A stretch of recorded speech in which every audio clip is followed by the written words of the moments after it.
You are looking at Julian's pronunciation guide, where we look at how to pronounce better some of the most mispronounced words in the world, like this other curious word. But how do you say what you're looking for today? A very interesting word, this one, very confusing in the spelling, but there are also different pronunciations in English. So let's look at how it is pronounced. There is a town in Italy called Furore, but that's different.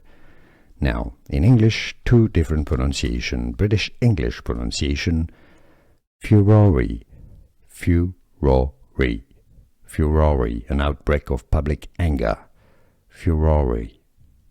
In American English, it's normally pronounced differently as furor, furor, American English, or furore, British English pronunciation.